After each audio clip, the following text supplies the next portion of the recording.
मी धम्मदर्शी प्राचार्य एन के सावळे. धम्मबांधवांनो, आपणा सर्वांना क्रांतिकारी जय भीम. धम्मबांधवांनो, आपणास माहीतच आहे, स्वातंत्र्यापूर्वी आपल्या भारत देशावर ब्रिटिशांचे राज्य होते. 15 ऑगस्ट 1947ला आपला देश स्वतंत्र झाला.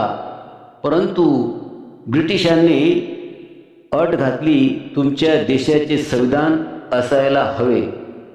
मग प्रश्न पडला, संविधान कोण लिहिणार?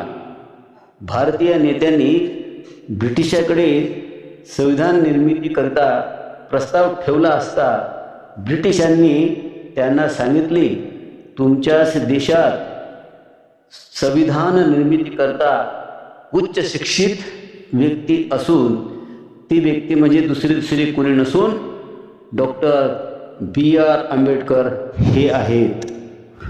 असे समजताच महात्मा गांधी, पंडित जवाहरलाल नेहरू यांनी आपले दूत डॉक्टर बाबासाहेब आंबेडकर यांच्याकडे पाठवून घटना निर्मितीचा प्रस्ताव डॉक्टर बाबासाहेब आंबेडकरांसमोर ठेवला.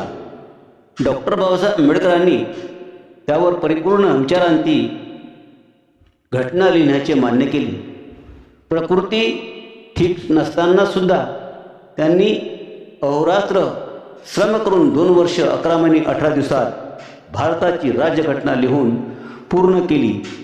14 नोव्हेंबर 1949 रोजी स्वतंत्र भारताचे पहिले पंतप्रधान पंडित जवाहरलाल नेहरू व प्रथम राष्ट्रपती राजेंद्र प्रसाद यांनी राज्यघटनेचा स्वीकार केला आणि 26 जानेवारी 1950 पासून संपूर्ण भारतात राज्यघटनेचा अंमल सुरू झाला. राज्यघटनेने बहुजनाला त्यांचे हक्क व अधिकार मिळवून दिले.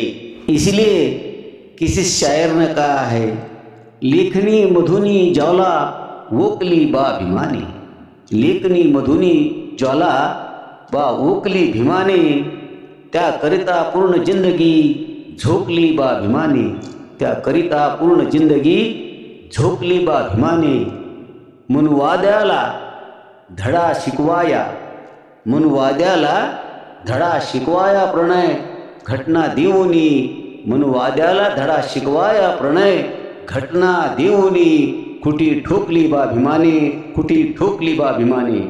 म्हणूनच कवी व गायक सुभाष गवळी म्हणतात, अशी भीमान ठोकली खुटी रे दादा, भीमान ठोकली खुटी. अशी भीमान ठोकली खुटी रे दादा, भीमान ठोकली खुटी.